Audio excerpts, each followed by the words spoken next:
take me back. When you were a little kid, then what did you want to be? What did you want to be when you grew up? Man, when I was a kid, I wanted to like when I was like around a teenager, I used to always want to act because I was like the only child growing up and I only had television. So it was just me and television. I couldn't wait to get home and watch television. I mean, that was it. Still to this day, I'm like that. I'm just What was your, glued. what was your favorite show back then? What were you watching? Several of them. I would watch TV all day. Like that was it. Like it was if it wasn't $6 Million Man, it was Dynasty. If it wasn't Dynasty, it was Tom and Jerry. If it wasn't Tom and Jerry, it was Goldar. I used to watch like Spectrum Man. So acting caught your bug. Was that it for you when you saw that? Was that your ability to kind of to be somebody else, to want to be somebody else?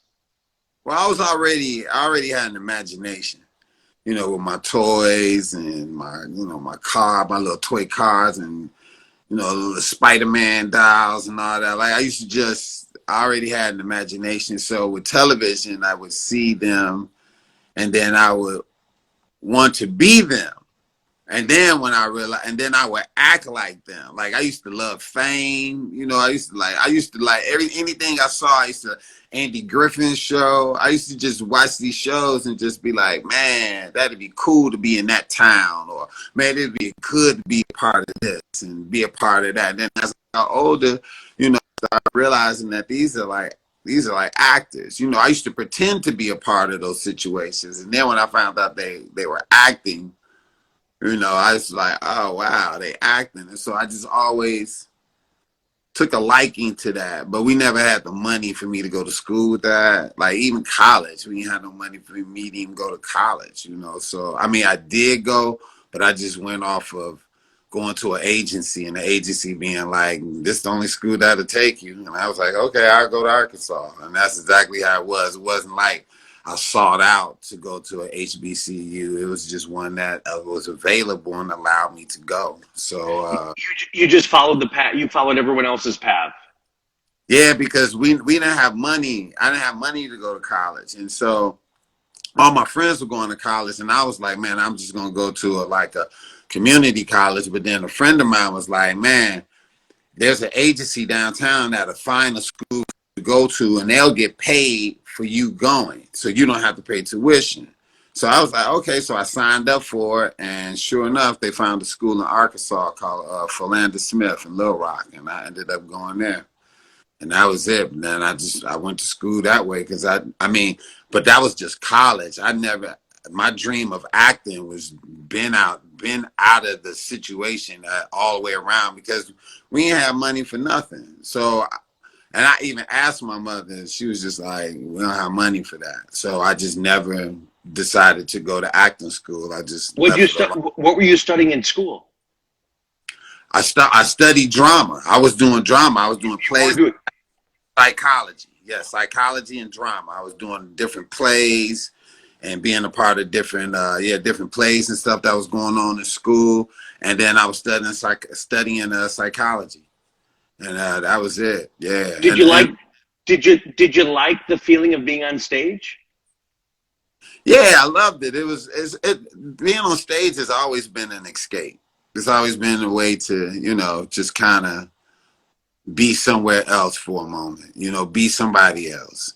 Take whatever frustrations out in that character, instead of me doing this. So it was always an escape, but I've been escaping my whole life, even as a kid, because I was the only child coming up. Yeah. It's a very familiar space for me to just be somewhere else. Put yourself in different situations Yeah. because you need other people. You need those situations to create the sense of others. Correct? Yeah. Even to this day, man, I just zone out so much, man. I just be in my own mind, in my own world. Sometimes somebody will be talking to me and I'll just be staring at them and not hear one word they're saying. And they will feel uncomfortable. They'll be like, why is he staring at me? No attention whatsoever, man. Like, that's just me being in my mind and how zony I've been ever since a kid or whatever, so. Do you ever think, I'm curious, Deon, because my father's an only child, and we always make fun of him for that. Do, Hmm. do you think the fact that you realize, because he does it too, he thinks about the fact and he uses that as an excuse for everything. I was an only child. I had nothing else. There's nothing else. I don't know what this is like. I don't know what it's like with other people. I have no clue. No, I never used it as a, a crutch or nothing like that. I just always used it as, if somebody ever asks, like, you don't ever want to get married, or you don't want to do this, or you don't want to do that, I'll be like, I really don't need nobody like that. Yeah, Like, I would love to. That'd be cool. But I don't need to. I don't need no one to make me who I am, yeah. because I've been with me in my mind. Like, it's just always been me. So I never had the type of vibe or feeling that I need to have a wife that completes me, or I need to be with these people, I need to hang out with these people, I need to be a part of this organization, or I need to be this. I just never was like that. Like, even with gangs, anything, I just never been a part of nothing. Because I always was cool within myself. I can entertain myself, with my thoughts and how I feel, even if it's something I want to write about or whatever. And this was before me being a writer. Like, this was just what I used to do. So when did and I've read the stories, but from your own words, when did comedy kick in for you? Comedy kicked in, like, I had came back from school, because I only did like a year down in Arkansas, and then I came back. And when I came back, I think I spent a year working at this leather store and just selling coats and weed, and that was all I was doing, man. And then, like I said, that was like probably like 92. Yeah. No, no, that was like 93. That was like 1993. And a friend of mine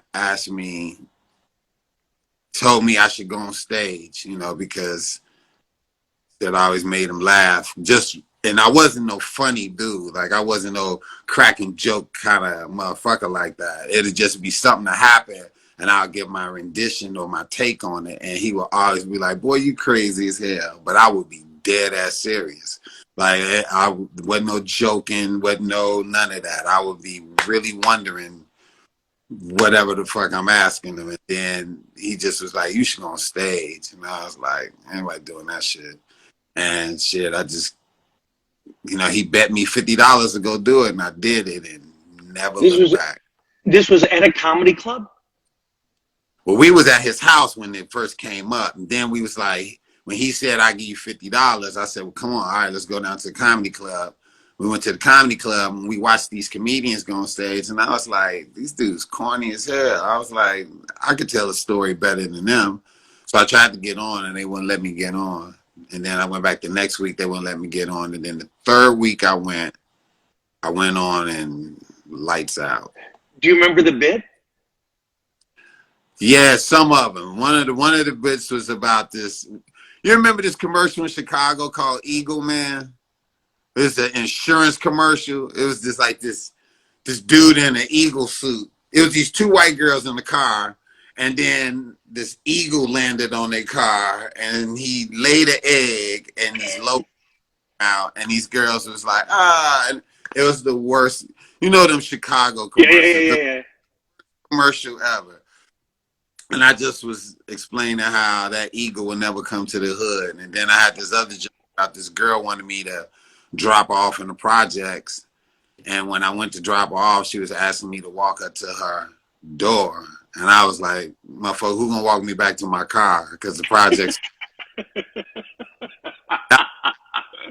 I was like, you better get some of these motherfuckers you grew up with around here to walk you to your door, because I'm not walking you to your door. But that was what I actually really said to her. And these are just things. This is how I used to like talk and just say stuff. And so I just remembered a few of the stories, and shit, I sat and said them on stage, and man, the rest was history. But it sounds like I don't want to put words in your mouth, but to me it sounds like you didn't think you were funny. You're just telling stories that people thought were funny. Does that make sense? Yeah, but people would laugh, but no one would be like, "Man, you a comedian." Correct. Nobody took me as a comic. I just wasn't no, I just wasn't no like goofy motherfucker like that. Like I Yeah, yeah, yeah, yeah. never was. Still to this day, like I let down a lot of people when they run into me and they be like, "Man, it's the Hey, comedian." took the fuck, yeah.